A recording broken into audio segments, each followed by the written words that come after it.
Hi friends, and ఇది వచ్చేసి last video continuation.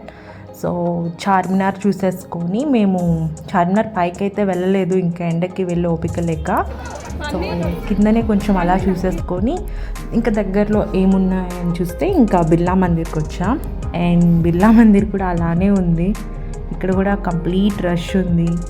కానీ మేబీ పాలరాతి వల్ల అనుకుంటాను, కానీ కొంచెం చల్లగా అనిపించింది. అండ్ మా జానుపాప అయితే మంచిగా స్లీప్ వేసింది, నేనే పట్టుకొని క్యారీ చేశాను దాన్ని. అండ్ ఇక్కడ చూసారా ఎలా ఆడుతుందో.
ఇక్కడ పైనుంచి మనకి మొత్తం కంప్లీట్ నక్లెస్ రోడ్ అంతా కూడా కవర్ అయిపోయింది. మంచిగా సెక్రటేరియట్, హుస్సేన్ సాగర్, గౌతమ్ బుద్ధ, తెలంగాణ జ్వాల అన్నీ 360 డిగ్రీస్ యాంగిల్లో చూసినట్టు మొత్తం కవర్ అయిపోయింది.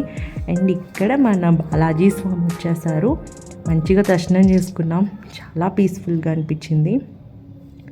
సో ఇంకా మా భక్తి కార్యక్రమాలన్నీ అయిపోయాయి. ఇంకా లాస్ట్కి ఫుడ్, ఆ రోజు మార్నింగ్ నుంచి కూడా మేము ఫుడ్ ఏం తినలేదు, మంచి ఆకలి మీద ఉన్నాం. సో కిందకి రాగానే మంచి రెస్టారెంట్ కనిపించింది, వెళ్ళి ఒక పట్టు పట్టేసి గట్టిగా కుమ్మేసాం. టేస్ట్ కూడా చాలా బాగుంది, ఎక్స్పెక్ట్ చేయలేదు, చాలా బాగుంది.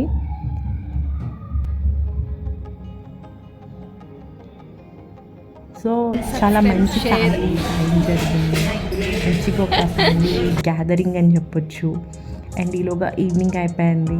సో అది వచ్చేసి secretariat in night view, and Ambedkar, Prasad IMAX, and ఇది వచ్చేసి హుస్సేన్ సాగర్ నైట్ మోడ్లో చాలా బాగుంది కదా. యాక్చువల్లీ గౌతమ్ బుద్ధ దగ్గరికి వెళ్దాం అనుకున్నాం, బట్ ఆ బోట్కి చాలా పెద్ద క్యూ లైన్ ఉంది. సో ఇంకోపికలకి వెళ్ళదండి. అక్కడ డబల్ డెక్కర్ బస్ నేను ఫస్ట్ టైం చూస్తున్నాను బయట, ఎప్పుడు మూవీస్లో చూడడమే.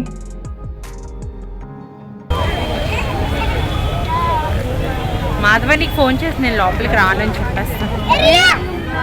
టికెట్ తీస్తారా ఏంటి? ఇంకా తీయలేదు కదా, ఆల్రెడీ చాలాసార్లు చూస్తాను. ఏం కాలేదు. అండ్ నెక్స్ట్ మేము వచ్చేసి ఎన్టీఆర్ గార్డెన్స్కి వచ్చాం. పెద్దమ్మ ఎన్టీఆర్ సమాధి ఉంది, చూద్దాం అనుకున్నారు, బట్ టైమింగ్స్ లేదు, క్లోజ్ అయిపోయింది. So that was